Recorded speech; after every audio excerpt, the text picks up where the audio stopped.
How's it?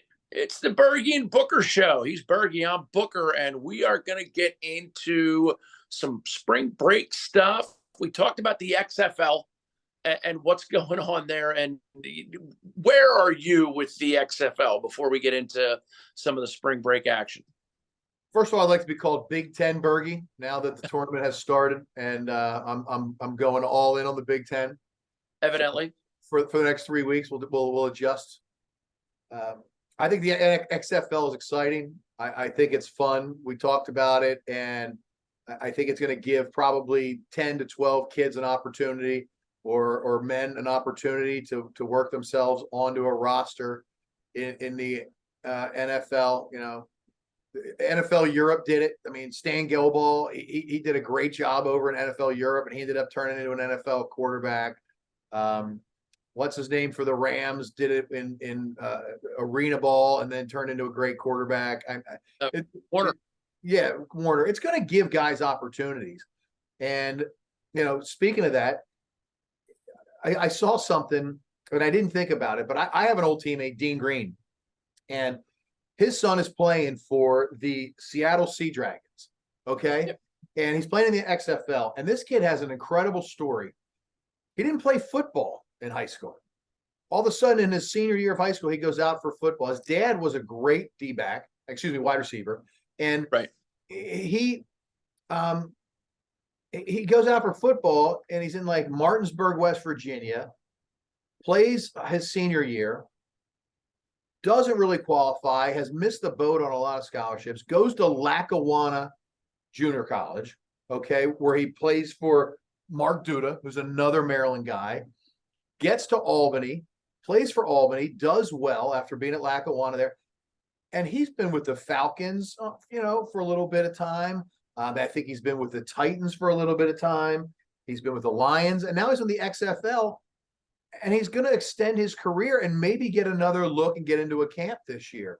And I think that's what the XFL is. It's, it's the live tour of football, but is it triple A or is it double A ball?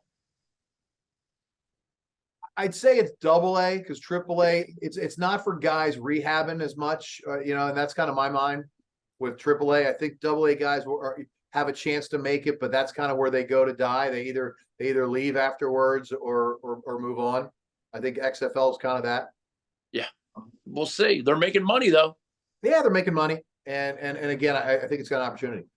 But seeing Juwan Green playing and seeing his dad post stuff about him, I got to thinking a little bit, and all of a sudden, I'm looking yesterday at the schedule for college lacrosse, because we're on spring break, and the kids are going to look at some lacrosse, and I see that Elon is playing High Point. Okay, right. So, and this is girls lacrosse. Elon has got a girl on their team, a very good girl. I think she's got like 20 goals so far this year, and they're 3 and 5. They're young, but they got a friend of ours' daughter on the team, Mike Hobson. Hoppy's daughter is playing for Elon. And Sierra Hobson, and she has got like 19 or 20 goals in 8 games, and she's going against High Point, and High Point's got a very good friend of mine, daughter, Mitch Supli's daughter, and that's Taylor Supli, and she's the goalie. So, and Taylor's got a great story. Taylor was like the top recruit in the country out of eighth grade, went to Penn State, started for 3 years, has been on the Tawarton watch list, has been an all Big Ten Defensive Player of the Week multiple times. And during COVID, just kind of got tired of State College and transferred to High Point. And she's playing out last year and her additional COVID year at High Point. So those two girls are going at it. And Mitch has had 3 daughters play Division I. Mia played at Jacksonville. And, Sierra, his other daughter, played at Duquesne a little bit. And Taylor's now been to two Division I schools. And Hoppy, who his dad, George, I mean, Hoppy's a Radnor guy, played with me in Maryland, but he went to Radnor High School. He graduated from Radnor like you. So, he's a tough time spelling cat if you give him the C and the T. But Joy, and his dad used to sign you out, right? For he was the best. And Mike Hobson didn't call a lot of fair catches, let's be honest. Hoppy played at Maryland, never caught a fair catch. Yep. He could take a hit. He was a spark plug, and you know, good guy. Now he's a professional weightlifter, or poses and all that stuff. But his Yep. like you, he looks like all the Radnor guys. But it got me kind of thinking a little bit, and I was going through after seeing those two playing, how many guys we both know, guys and girls whose kids are playing college sports right now. And right now it's spring, so it's mainly lacrosse for me. You got Right. Hoppy's daughter and Mitch's daughter, and they're going at it today at 5:00. And then Rob Wartzberger, who was a heck of a lacrosse player at Maryland, his daughter is a star at UNC. I mean, Caitlin Wartzberger, she already has 150 points, won the national championship last year at UNC, had probably one of the best strips or checks to save a game last year when they were coming back. And it's neat for me. I turn on all these games as you've been watching longer than I have. It's neat for me to turn on and see my buddies and their daughters and their sons doing well. I mean, she's at UNC. Northwestern, they've got they're number 3 in the country. I've got a buddy who from high school. I've got 2 friends from high school who got married. Pat Gillespie and his wife Shannon. Both of them friends of mine from high school at Archbishop Carroll. Their daughter Hannah is on the Northwestern team, and they're 3 in the country. And she's played defense. Now she's playing attack. How about our man Brian Bubba Burleys? Well, yeah, and Bubba Burleys. I mean, first of all, the Maryland Terrapins are 2nd or 4th or 3rd or 4th, whatever they are. And Colin had a hit that and he's wearing 40, by the way. Colin Burleys, he's wearing 40 like his old man, and he had a hit against Albany the other day where Longpole tried to come down, and Colin was like, "Screw you! I'm taking the penalty, and I'm old school, and I'm going to plow you. You're going to land, ass over tea kettle." And it's a great hit. It's a fantastic hit. He's playing. It's his 2nd year at Maryland. His brother BJ's there, so Bubba's got 2 guys on the team, and Stephanie, she's great too. She's a Maryland lady. And I got another buddy, Scott Whittier. I mean, Whit Dog, great Maryland football player, an inside linebacker. His son Zach is a Georgetown prep guy. He had a goal and 2 assists last week for Maryland over Albany, and he's playing attack, and he's a 2-sport athlete in high school, a Georgetown prep guy, football and lacrosse. He's playing for Maryland. So I got, and I don't know Mr. Maltz. I know Dylan Maltz kind of well now, and his brother Danny is putting on a show at Maryland this year. This is a guy who, 2 years ago had 52 points, had 40 goals, and had to take a back, and they went 18-1, I think, or 17-1, and he was a star on the team. Last year kind of took a back seat to some of the transfers, and now he's lighting up again. I mean, here, be the best and do it for the team. That guy exemplifies that. Sure. I got a buddy whose daughter, Teresa Bragg, she's starting as a freshman at Florida. Jamie Bragg, Buddha, as we call him, he was so good at Maryland. He played both ways at Maryland at some points on the offense and defensive line. Wow. Buddha. Yeah, Buddha. And he's not even the best athlete in his family. His wife, Helena, she played lacrosse and field hockey at Maryland. I mean, and won national championships. So it makes a lot of sense that their daughter would be starting right from day one, freshman year at Florida. And, I got another buddy, Mike McCoy, who got Maryland guys. He was one of the original brat. Like, we did Sunday Fun Day before anything. He was a Phi Delt that hung out with a bunch of us, and we hung out with him. And we would just wake up Sunday and meet at the bars and just drink all afternoon, have a great time. And he's got a daughter playing for Denver, and they're 6th in the country. She's playing defense. Bryn McCoy, she's playing. I love turning on the TV and watching guys' sons and daughters performing. And I text them and I call them, and they all appreciate it. And as having kids, I mean, what about your son? He's playing at Washington and Lee, right? What are they, 5-1 right now?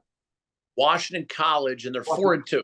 4-2. I even messed that up. So they're 4-2. He's playing goalie, having a good season. You've got what about Patty McBuckets? How's he doing at Assumption? Patty McBucket's up at Assumption. They're having a good year so far. So that'll be there it went. Sorry, my camera just went out. Sorry about that, Patty McBuckets, the great Pat McGrath. My wife Tanya just went up to watch a couple of games. Yeah, and So, I look, they're 1-2. I mean, yep. Denver, we got our buddy Bobby C. Chris Caldwell yeah. Denver. I mean, Obviously, Chris Caldwell out of Denver. He's a freshman LSM. I mean, but they've had some nice games this year. They're 3-3. I got another buddy, Rick Felice was the captain of the football team. Everybody calls him Mr. America. He was the captain of the football team at Maryland, a defensive lineman. He dated and married the head cheerleader, Laura Felice. He became a Secret Service agent and has since retired from the Secret Service, and they're fitness gurus. He's got a kid, Trey Fleece. He's a FOGO at UMBC. Then I follow them. And played his club ball, don't you? No, where did he play his club ball? For the Rough Riders. Did he really? There you go, Trey Fleece. I mean, Rick and Laura. I mean, I think their daughter is a cheerleader for the Ravens. Was a cheerleader at Penn State. That's kind of a neat thing. We've got one of the Mooney teammates of Duke's, his brother Christian Laureano. He's playing at Mercer, and I think they got a couple of guys in that league from this area. But even then, those are all the Division I guys I know. There's some other. I've got two cousins. I've got a cousin who's a goalkeeper. Keegan Billy is a goalkeeper at Widener. His sister McKenna is a goalkeeper at Millersville. They're 3-2. Brett Stevenson, his wife also is Laura, is a Maryland girl. He's at Salisbury. I mean, they're a powerhouse Division III school. And I think I wrote their schedule down too. I mean, I think they're 5-1. I mean, Salisbury's a big time school. A lot of titles, Coach Berkman. Yeah, it's just I really enjoy watching all these kids, and there's football and there's soccer. We'll get to that, but right now in the spring sport, a very good friend of mine, Tiffany O'Toole, great Maryland lady, great friend. Her daughter Tegan Flaherty just got done playing basketball at Georgetown. Now they didn't have a great season, so they're done for the year, 14-17. But when we were kind of touring schools during COVID and going on vacation, she gave us a tour of Georgetown, and she's got a great personality. She's just like her mom. And we're touring all of Georgetown, but we couldn't go into any buildings at all because it was during COVID. And she was going into her sophomore year that summer, and she had never been in a classroom at Georgetown because they did their entire freshman year. But she just had a great personality. She plays guard on the Georgetown team. They're from Rye, New York, and I love keeping up with all of these family, good friends and seeing people. I mean, you got some guys, he went to grade school with me. Mike Buno went to grade school with me. I haven't talked to him in probably 35, 40 years. You coached him at Villanova, right? Yeah. Tough sales. I mean, tough son of a gun. His kid's in LSM at Penn State. And I'm just turning on a Penn State game last year, and I see Buno, and I'm like, there's no way that's not Mike Buno's kid. Right. And he played in the All-American senior game. Did he? There you go. Malvern Prep's a factory now for lacrosse. And Spanos is at Maryland. I know that Penn State has 3 or 4 Malvern Prep guys, and it's just it's fun to watch.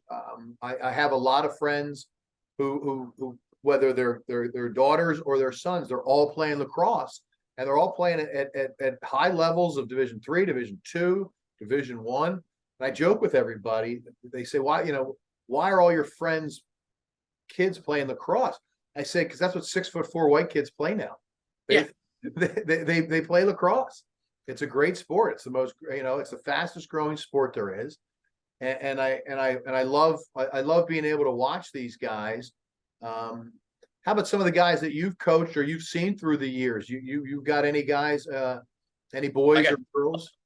I got tons of them. I see them every time I go to a game. I was down in Charlotte, North Carolina for the Crown Lacrosse Classic. Right. Did 4 games in one day. Right. I did U Indy versus Tampa D2 women's, then Notre Dame Duke D1 women's, then Limestone against Wingate on the men's side, and then the nightcap was Jacksonville versus High Point on the men's side. Phenomenal games, all of them well worth the time, and it was a gorgeous day in Charlotte. So that was a very pleasant experience. That was March 4th, 5th. Then last weekend, Annapolis Running Festival, a little windy, not quite the gorgeous day that we were looking for, but we got through it. And Friday and Saturday, it's the FCA Lacrosse Classic, and that's up at USA Lacrosse. 2 high school games on Friday, Calvert Hall taking on the Lawrenceville School, and then Academy of New Church comes down to play St. Paul's. And just to give you an idea I'm looking at 2 of the rosters. On these 2 rosters, I see kids that are going to Cornell, Fairfield, Hopkins, Yale, Army, Michigan, Middlebury, Army, Denver, Yale, Hopkins, Providence, Bucknell, Hopkins. On the other one, Mount St. Mary's, Penn State, Drexel, Wagner, Drexel, Robert Morris, Brown, Kenyon, Drexel, and Gettysburg. I mean, this is a talented group of kids that we'll see on Friday. And then Saturday, women's game, Salisbury versus William Smith. And the men's game is Providence.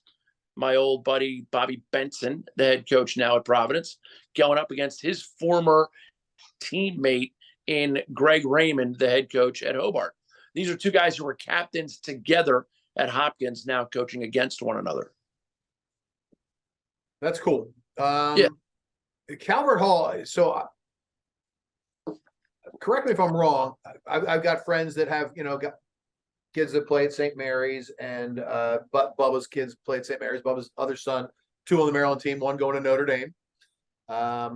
And Jay Pascoe is a good buddy of mine. We talk frequently, and his son's at Loyola Blakefield. But the Calvert Hall gets like 150 or 200 kids to come out for their lacrosse team. Yep. They field a varsity, a JV, a freshman team, and a club team. And I mean, a lot of kids. A lot of kids. There's still just 1 ball, right? But I mean, some of those schools you're talking about, monsters. Those programs are all those kids are all going to monster programs. It's that's neat. Great institutions. Yeah, I mean, I love seeing all the guys I know and their kids playing. And like I said, I probably missed a few that are playing lacrosse right now. I don't keep up with everybody. I've got a whole bunch of friends who have sons and daughters committed, whether it's to football or soccer. We'll talk about that maybe in a couple of more months and everything like that. But I'm going to try to keep an eye out on a lot of these kids, sort of for friend dads and moms of friends of the programs, so to speak. So your thing is this weekend, and Cross, and it's where's the USA Lacrosse located? In Sparks, Maryland. So it's just north of Hunt Valley, 5 minutes away from Hunt Valley Mall. Right. Very easy. I've watched some of the pro stuff there, the USA team stuff there. I've watched that. Well, it's spring break here this week. And let me tell you, when your kids play lacrosse or your kids play baseball or whatever, you don't have spring break. So it's been kind of a worse spring break for me than usual, because the boys team is practicing at 8 a.m. in the morning. Yeah. So I'm still getting my ass up at 6:45 like it's a school day, because Duke's not old enough to drive. So somebody's got to get him to practice. And while his sister has helped out picking him up at 10:30, Jackie and I are still getting up at 6:45.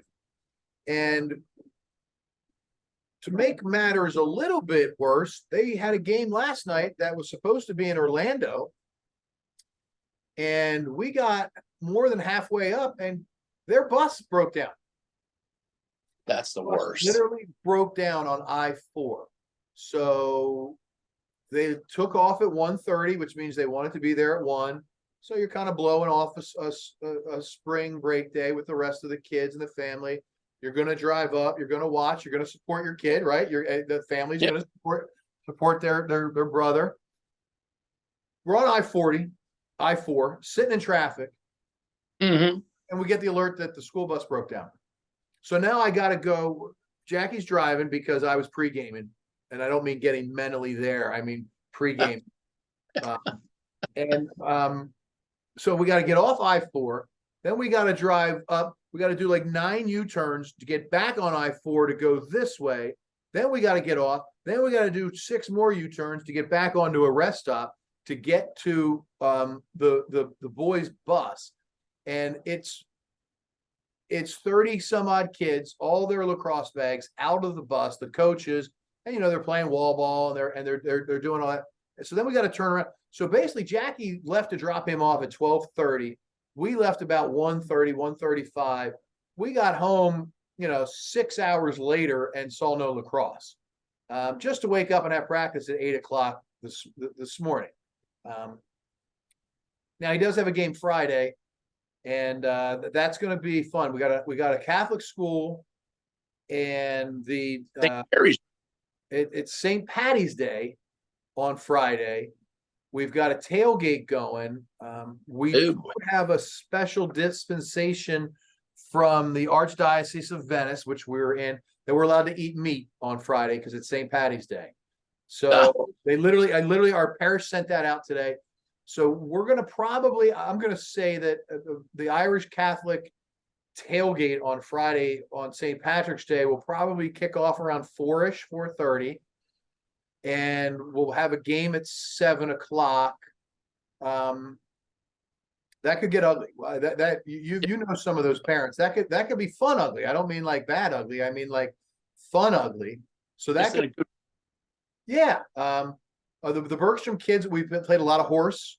We've done a lot of ping pong. But we haven't had the traditional spring break. We are not of the families that are in Park City this weekend or this week, like all the Maryland people I know and a lot of the Florida people who are enjoying the snow and in Utah and in Colorado and all those other places. But it'll be fun to get them back into school. I don't mind waking up at 6:45, but when I wake up at 6:45 and then no one's here after 8 a.m., that's a better day. I'm sure they appreciate hearing that. Yeah. So the games this weekend, where will you broadcast them? We will be outside under a tent right at midfield at Tierney Field at USA Lacrosse. We're doing everything we can to not do remote broadcasts because you can hear it in the presentation of the game, and the audience becomes readily aware that you're not there. And it just makes for it's a more challenging broadcast, and it's just not as high a quality a call. So being, boots on the ground at USA Lacrosse or down in Charlotte where I was, or even Naples 3 or 4 weeks ago for the Virginia Ohio State and the Michigan Marquette games. Being there solves a lot of problems. So when you're broadcasting a high school game as opposed to a college game, you don't have the SIDs, right? I mean, so what's the challenge there in knowing a Calvert Hall or you got a roster of 50 kids. And I hope for your sake, there's not a bunch of blowouts, but let's say there's a blowout and all of a sudden you got some kid you've done no background on. What do you, and there's 23 with the pass. I mean, there's only so much you can be prepared for. I tell you, I do, especially when you're doing 4 games, whether it's 24 hours or in the course of a day, having conversations with the coaches about who's coming in next. A perfect example of the scenario you're talking about would be, I did the Washington College Randolph-Macon game on Friday night. Then I did Washington College against Cortland. And that game, unfortunately for Washington College, got very loud. They didn't play great, and Cortland played almost a flawless game. So it was very lopsided. Fourth quarter, all the starters were out for both teams. So then I make it my challenge to mention as many kids, because you're talking about kids that don't get in on a regular basis. So for them to get their name mentioned is something that they're listening for, and I want to try and meet them on that expectation, because they just love it. So it's fun. It's a huge deal. I Yep. remember my freshman year in Maryland. We were playing. Remember Jefferson Pilot? We were Yeah. a game was broadcast on Jefferson Pilot. We were playing UNC at UNC, and it was like the end of scrub. It was like scrub time. We were losing, and I was in there, and I was on a tackle against Natron Means. Remember that name? Big guy. Yeah. His thighs were as big as an oak tree, and I was in on a complete and utter scrub time. But I got a buddy who was playing tennis at Belmont Abbey, and because that's in that area, he's at some party, and they're drinking or playing whatever game, and he sees me. He just happened to look up and see it, and we didn't have cell phones back then, so I probably got a postcard from him 6 weeks later.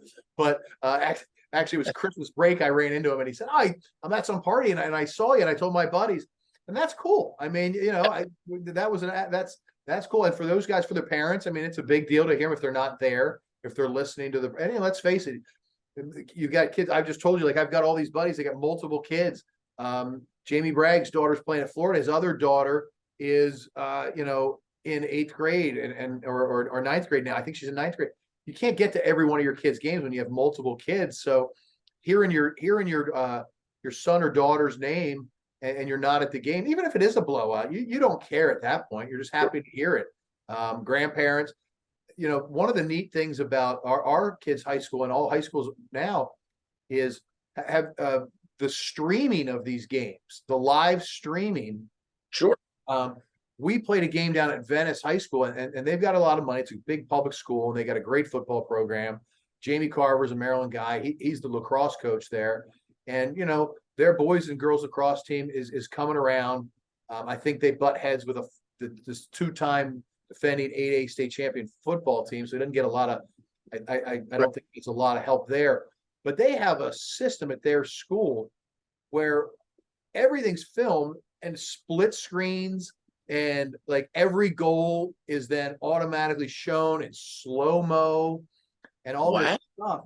And the highlights, we got some of Darlene's goals, and you see the goal, and then it continues on, and it shows a highlight in slow-mo.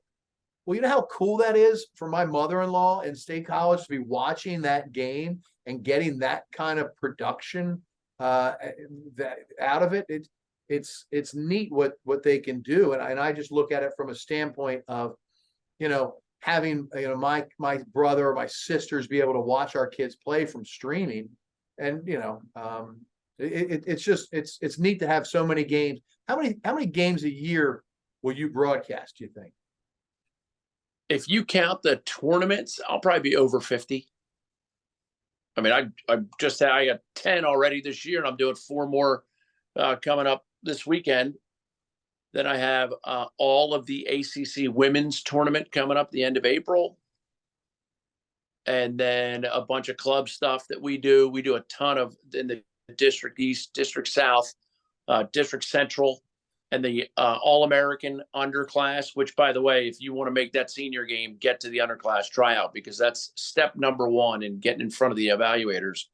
But so I do all those games, right, and then, mix in the National Cup Championship in Tampa on December 4th. Well, it's actually the 1st and 2nd this year.